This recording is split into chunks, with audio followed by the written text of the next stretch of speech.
Mes chers amis, vous aviez éveillé ma curiosité, et là vous captez mon attention. D'après Galilée, le grand livre de la nature est écrit en langage mathématique. À travers cette capsule, nous allons aborder un chapitre de ce livre consacré à la thermorégulation. Pour introduire cette vidéo, observons l'image suivante qui représente une fille au bord d'une piscine. Ses jambes sont à moitié dans l'eau et le reste de son corps est dans l'air. On va faire l'hypothèse que les températures de l'air et de l'eau sont identiques et égales à 20 degrés Celsius. Est-ce que la fille aura la sensation que l'air et l'eau sont à la même température? Dit autrement, est-ce que l'on peut utiliser son corps comme un thermomètre? Pour répondre à cette question, nous allons d'abord voir comment on effectue un bilan thermique de manière générale. Ensuite, nous appliquerons ce même bilan thermique au corps humain. Et enfin, nous verrons comment le corps humain permet de réguler sa température, ce qu'on appelle la thermorégulation. Quelle est la différence entre la température et la chaleur? Commençons par la température et observons les représentations du mouvement des particules qui constituent la matière selon leur état, donc solide, liquide ou gazeux. Alors les particules, ça peut être des molécules ou des atomes. À état solide, vous voyez que en général ce sont des atomes. Chaque atome a une position fixe et il va juste vibrer par rapport à cette position fixe. À état liquide, on retrouve quasiment la même chose, sauf que vous voyez, en plus, il va y avoir temporairement un déplacement des molécules les unes par rapport aux autres. Par contre, à état gazeux, ces molécules sont quasiment libres et vont se déplacer librement dans l'espace qui leur est offert. Que représente la température par rapport à ces mouvements vibratoires de déplacement des constituants de la matière? Il faut retenir que la température est proportionnelle à l'agitation thermique moyenne des molécules, que ce soit en translation, en rotation ou en vibration. Maintenant, passons à la chaleur. Et imaginons deux corps, un corps A à la température TA et un corps B à la température TB. Faisons l'hypothèse que le corps A a une température supérieure à celle du corps B. On les met en contact thermique. Et qu'est-ce que l'on observe? On observe justement un transfert thermique ou chaleur, qu'on notera Q, entre les deux corps. Et ce transfert thermique a toujours lieu du corps chaud vers le corps froid. Donc dit autrement, on observe un transfert d'énergie thermique ou chaleur entre deux corps lorsque leurs températures sont différentes. Et ce transfert va s'arrêter lorsque les températures seront identiques. J'ai fait apparaître la lettre Q, qui représente donc le transfert thermique ou la chaleur. Donc cette grandeur a pour unité le joule, puisque c'est un transfert d'énergie, donc toutes les énergies s'expriment en joule. Par contre, vous verrez par la suite, on va plutôt utiliser la puissance thermique. Alors, la puissance thermique, c'est un débit d'énergie. Donc son unité sera des joules par seconde ou des watts. Et vous verrez par la suite, on va surtout utiliser la puissance thermique pour faire le bilan thermique. Quels sont les différents modes de transfert de l'énergie thermique? Donc on en recense trois que je vais vous présenter à travers ce dessin. Alors ce dessin, qu'est-ce qu'on voit? Donc ici on a du bois qui est en train de brûler, donc c'est notre corps chaud. Et dans le premier temps, donc on va observer ce qui se passe ici. En fait, la personne qui a mis ses mains quasiment à l'horizontale par rapport au bois qui est en train de brûler va ressentir une certaine puissance thermique. Alors cette puissance thermique, c'est ce qu'on appelle le rayonnement. Il s'agit d'ondes électromagnétiques qui vont être véhiculées du corps chaud vers le corps froid. Et donc ces ondes électromagnétiques peuvent se propager dans le vide, mais aussi dans l'air. Ensuite, la personne qui met ses mains au-dessus du feu, elle va ressentir aussi une certaine puissance thermique.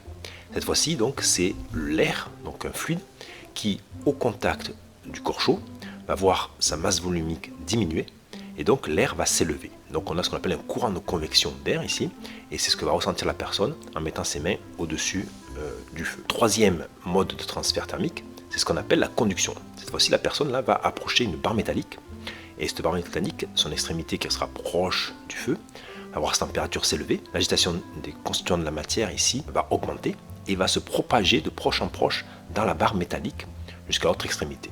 Donc là on appelle ça la conduction. La conduction, on va considérer qu'elle a lieu uniquement dans les solides, puisque dans les fluides, elle va être masquée par la convection. La convection sera toujours plus importante que la conduction dans les fluides. Alors les fluides, c'est les liquides et les gaz. Ensuite, ce qu'il faut retenir aussi, c'est que la puissance thermique qui est échangée entre deux corps est toujours proportionnelle à l'écart de température entre les deux corps. Et ce, quel que soit le mode, donc rayonnement, convection et conduction. Donc voilà la relation que l'on peut écrire. La puissance thermique échangée en watts va être proportionnelle, avec son coefficient K, à l'écart de température entre les deux corps que l'on peut exprimer en degrés Celsius. Et donc la conséquence de ça, c'est que plus l'écart de température sera grand, plus la puissance thermique échangée sera importante. Comment faire un bilan thermique? On va prendre l'exemple d'une maison en hiver. Et on va faire le bilan thermique de cette maison. À l'intérieur de la maison, donc il y a de l'air, il y a le mobilier, tout ça. Et on va considérer que sa température est de 20 degrés Celsius. Premier échange qui a lieu, c'est entre le soleil et la maison. En effet, le soleil a une température de surface de 5500 degrés Celsius. Donc lui va représenter le corps chaud et la maison le corps froid. Donc il va y avoir un échange de puissance thermique par rayonnement entre le soleil et la maison. Et ceci va se faire à travers des baies vitrées, car s'il y a un mur, en fait, le rayonnement ne va pas traverser donc le mur. Donc c'est uniquement à travers les fenêtres, les baies vitrées. Puissance par rayonnement va pouvoir chauffer la maison. Ensuite, si je considère que l'air ambiant autour de la maison est à 10 degrés, donc cette fois-ci le corps chaud ça va être la maison, puisque sa température est de 20 degrés, et le corps froid, l'air extérieur. Et donc là il va y avoir un échange thermique, donc une puissance thermique qui va être cette fois-ci perdue par convection. D'où la couleur bleue là, rouge c'est reçu, et bleu c'est perdu. Donc en fait la maison va réchauffer l'air extérieur. Ensuite, au niveau de la conduction. En fait, la conduction va avoir lieu uniquement avec une partie solide qui serait au contact avec la maison. Et en fait, ça va être avec le sol. Donc, le sol, je considère que sa température est de 10 degrés, comme l'air. Et donc là, pareil, la maison a une température supérieure à celle du sol. Donc, il va y avoir un échange de la maison vers le sol. Et cette fois-ci, c'est par conduction. Et ensuite, je vais considérer que comme on est en hiver, il va falloir chauffer la maison. Donc là, c'est le système de chauffage à l'intérieur de la maison. Alors maintenant, on va effectuer justement ce bilan thermique. Alors, au centre, je fais apparaître donc ce sur quoi je fais le bilan thermique, donc c'est ma maison, et je considère que tout ce qui constitue la maison, l'air, le mobilier, etc., a une température de 20 degrés Celsius. Et je vais faire apparaître les différentes puissances qui vont intervenir. Alors tout d'abord, la puissance P1, donc la puissance reçue par rayonnement. Donc vous voyez, la flèche rouge rentre, ça veut dire que c'est reçu par la maison. Ensuite, P2, la puissance thermique échangée par convection. Donc là, elle sort, donc c'est en bleu, et ça sort de la maison. Ensuite, P3, la puissance thermique perdue par conduction. P3, ça sort de la maison. Et P4, ça va être la puissance générée par le système de chauffage. Donc cette puissance-là va augmenter l'énergie de la maison. Donc elle est reçue, P4 rentre dans la maison. Et une fois qu'on a fait ce schéma, on va pouvoir donner une relation entre ces quatre puissances. Et pour ça, on va préciser que la température de l'air est constante. Donc si la température de l'air est constante, je peux dire que tout ce qui rentre est égal à tout ce qui sort. Donc P1 plus P4 est égal à P2 plus P3. Donc voilà comment on effectue un bilan thermique, par exemple sur une maison. Quelles sont les différences entre les bilans thermiques d'une maison et du corps humain? Donc je fais apparaître ici un corps. On va voir qu'il y a beaucoup de similitudes avec les échanges thermiques avec une maison. Donc déjà le corps a une température constante. Ça c'est fondamental. Tous les corps humains ont une température qui ne varie pas et qui est à peu près égale à 37 degrés. Alors si la personne est exposée à l'extérieur, elle va justement recevoir une certaine puissance par rayonnement grâce au soleil, puisque sa température est beaucoup plus grande que celle du corps. Ensuite, à travers la partie de son corps qui va être en contact avec un solide, donc en général c'est le sol ici, il va y avoir une perte par conduction. Alors pareil, là j'ai fait l'hypothèse que la température du sol était de 10 degrés, donc comme elle est inférieure à celle de la température du corps humain, il va y avoir une puissance thermique qui va être perdue par conduction. Et ensuite, toute la surface de son corps va être exposée à l'air ambiant. Là, il va y avoir une perte par convection. Alors, on va maintenant mettre en évidence les modes de transfert thermique qui vont être nouveaux ou différents par rapport au bilan qu'on avait fait sur une maison. Tout d'abord, il y a la transpiration. Donc, la transpiration, en fait, c'est un phénomène qui permet au corps humain d'évacuer une certaine puissance thermique. Donc, c'est une perte de puissance thermique. Ensuite, il y a la thermogénèse. La thermogénèse, c'est quoi? C'est une puissance thermique qui va être générée par l'organisme. Donc dit autrement, c'est l'équivalent de notre système de chauffage d'une maison. Donc c'est une production de puissance thermique par l'organisme. Une fois qu'on a vu toutes ces puissances thermiques, on va pouvoir faire le bilan thermique. Alors comme pour la maison, je fais apparaître un cercle, mais cette fois-ci, ce qui m'intéresse, c'est le corps humain, où sa température est constante, est égale à 37 degrés. Je fais apparaître les puissances qui interviennent sur ce corps humain. La première, donc, c'est la puissance reçue par rayonnement. Ensuite, c'est la puissance perdue par convection, P2.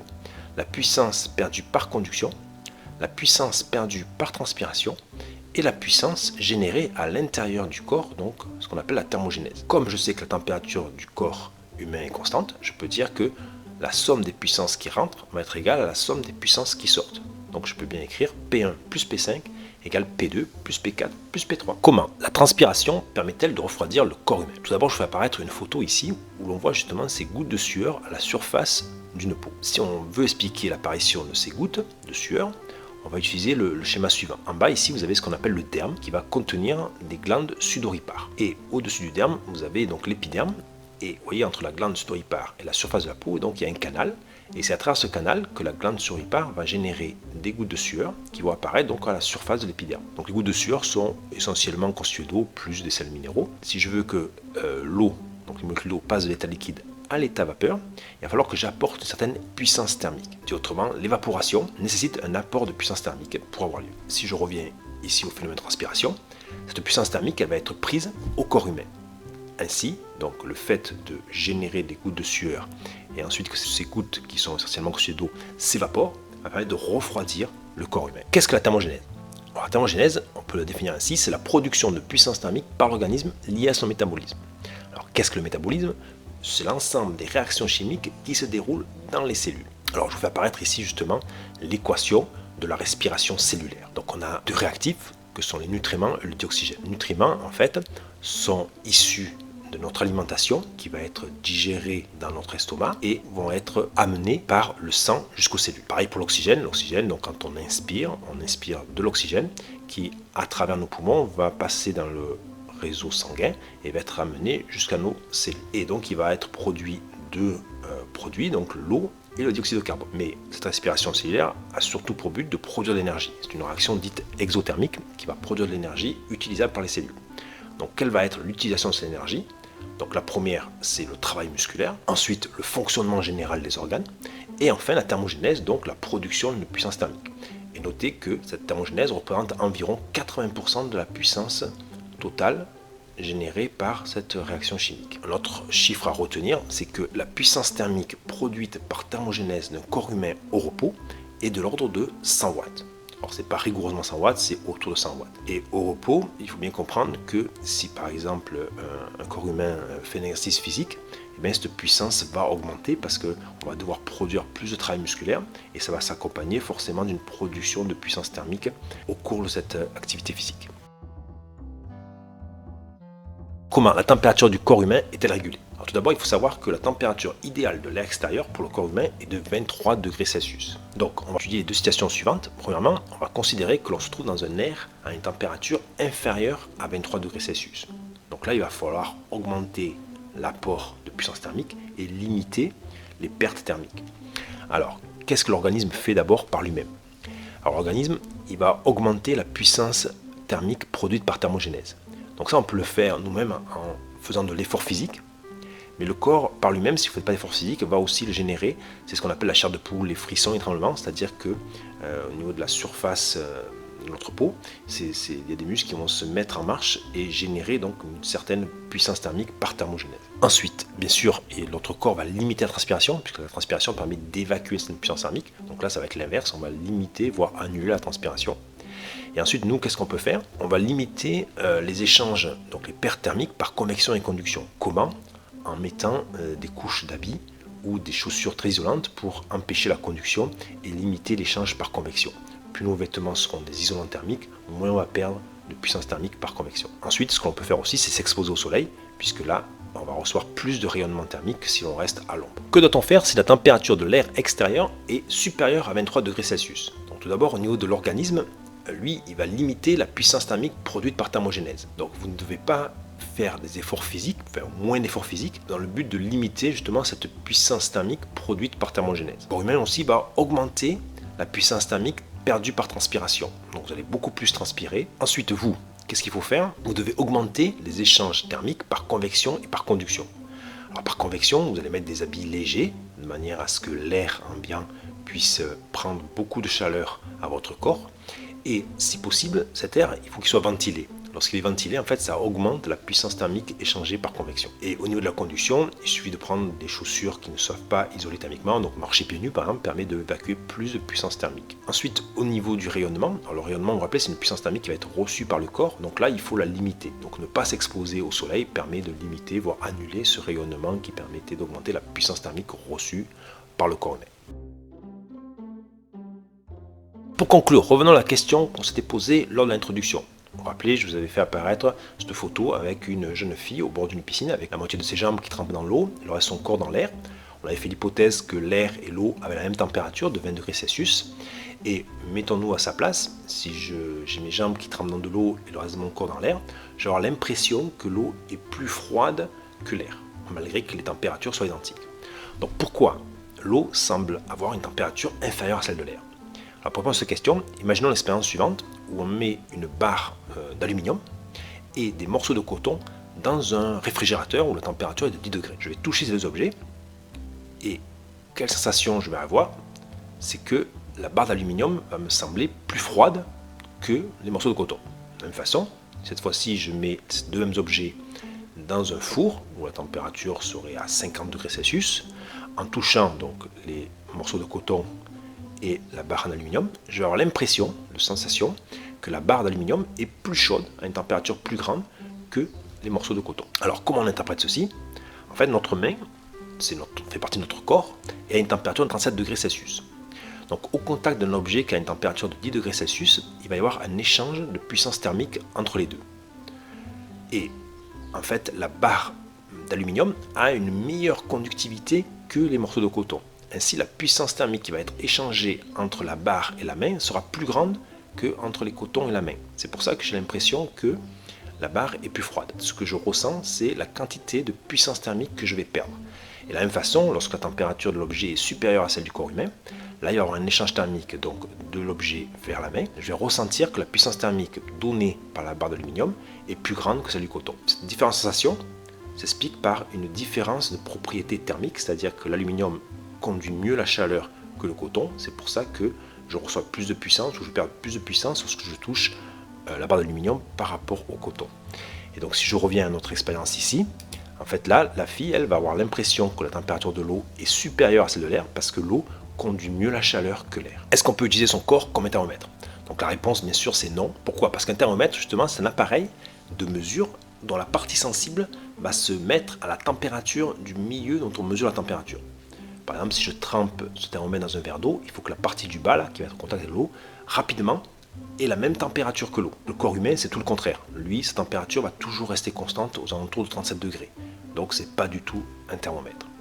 Cependant, si par exemple, un jour vous ressentez que l'air est plus froid que la veille, ça, vous avez utilisé votre corps comme un thermomètre, mais il faut que comparer deux milieux identiques. Donc, on peut dire qu'on peut se servir de son corps pour comparer la température de deux milieux identiques.